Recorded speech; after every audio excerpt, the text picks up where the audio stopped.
சிக்கல் இருக்கிறதுனால நம்ம ஆலிம்கள் வந்து இது ரொம்ப டஃபாவும் இருக்கிறதுனால பாடமும் அவர்களுக்கு நடத்தப்படாதனால என்ன பண்றாங்க, இந்த டாபிக் விட்டு அவங்க ஓட பாக்குறாங்க. இது வேண்டாம், இந்த டாபிக்கே வராதிங்கிறாங்க. இந்த கீழே இருக்கிறவன் இருக்கான்ல, இவன் என்ன பண்ணுவானா, இவனுக்கு வெளியே என்னதான் கேட்டாலும் அவனுக்கு ஒரு திருப்தி வராது.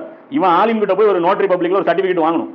வெளியில இருந்து நம்ம ஒரு விஷயம் கேள்விப்பட்டாலும் ஆலிம் கிட்ட போய் நீங்க ஒரு ஸ்டாம்ப் வச்சு கொடுங்க, இந்த சொல்லப்படுற விஷயம் உண்மைதான். இவனுக்கு புரிஞ்சாதானே இவங்க அங்கீகாரம் கொடுப்பாங்க.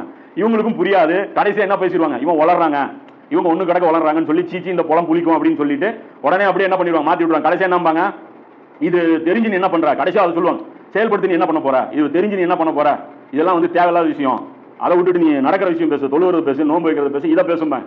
அப்படியே திருப்பி நம்ம கேட்க முடியும். ஏன்னா இது நமக்கு தேவையில்லாத விஷயமா இருந்தா ரசூலா சொல்லியிருப்பாங்களா? அல்லாஹ் குர்ஆன்ல பேசுவானா? ரொம்ப தேவையா இருக்க போய் தான் அல்லாஹ் நமக்கும் அல்லாஹ்வுடைய தூதர் நமக்கு பேசியிருக்காங்க. இதோடைய பலன்கள் ரொம்ப பெருசு. ஏன்னா இப்ப நடக்க போற சில நிகழ்வுகள் அப்படி இருக்கும். முஸ்லீம்கள் எல்லா பக்கம் அழிக்கப்படுவாங்க. தொடர்ச்சியா முஸ்லீம்கள் நாடுகள் கையை விட்டு போகும். இந்த நேரத்தில் ஒரு முஸ்லீமுடைய மனசு எப்படி இருக்கும், டோட்டலா நம்ம அழிய போறோம் அப்படிதான் நினைப்போம்.